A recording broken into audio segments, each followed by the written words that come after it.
Hey honeys. So I know I said in the last video that I've been making a lot more content, but that was in the holidays when I forgot all about this little thing called school. So I haven't really had the time to make the videos I wanted to. So I thought I'd just make this little video to tide you guys over. I'm thinking of working on a lot of other videos, but I think it's time to just get at least something out. So sorry if this isn't up to my high standards, but I hope you guys still enjoy. But anyway, enough of this introductory BS. Let's start this video off with a bang by talking about my favorite movie of the year so far, Baby Driver.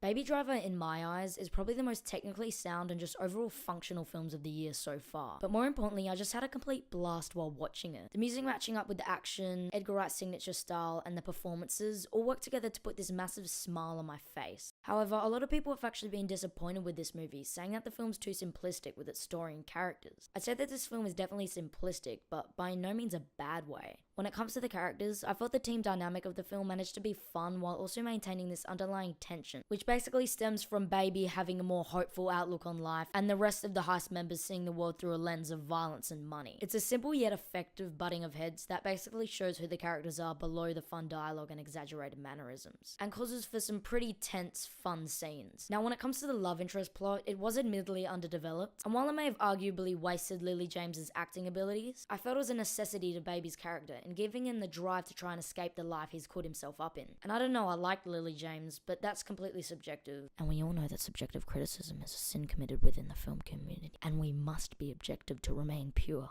But in all seriousness, the complaints about her character are all valid. I just liked her. The story, while again simple, worked perfectly well in my opinion. The directions this film turns nearly always come from the characters' actions, which I found to be pretty cool since most of the characters are rash and violent and make pretty unpredictable decisions. One action from one person can make the story do a complete 180 and it just makes everything constantly engaging. Sure, it's not complex, but it's really effective. To wrap it up, I fudging loved Baby Driver.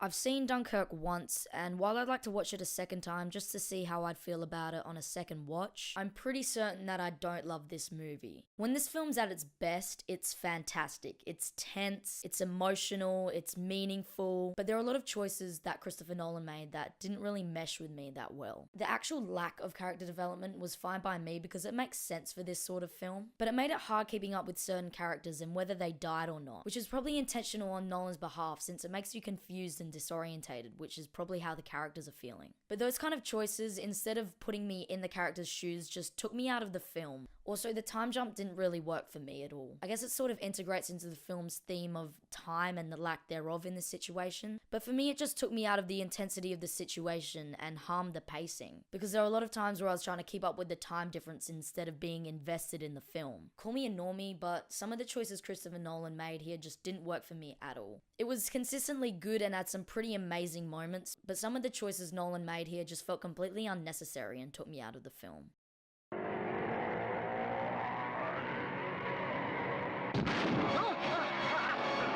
Evil Dead 2 is supposed to be a horror comedy, but the lines between comedy and horror were pretty blurred for me. I mean, I guess how absurd the film's story is sort of makes it funny, but everything was just so gross out and in your face that it just ended up disturbing me. I haven't seen the first movie, so there might have been more character development in that, but there was no setup when it came to the characters or story in this film. 5 minutes after the movie starts, and then you're immediately into this world. The lack of character and the insane directions this film turns sort of made it feel like this weird fever dream. Sam Raimi does a good job of just immersing you into this completely messed up world full of deadites and demons. And while I guess he's not nuanced, Ash is a completely iconic character if you already didn't know. So yeah, I don't know how to completely put my thoughts down here. It's a very weird film to just understand because it was so in your face and visceral that I didn't have time to sit back and really critically analyze it. But if you're into horror comedies, this is definitely a good one to watch.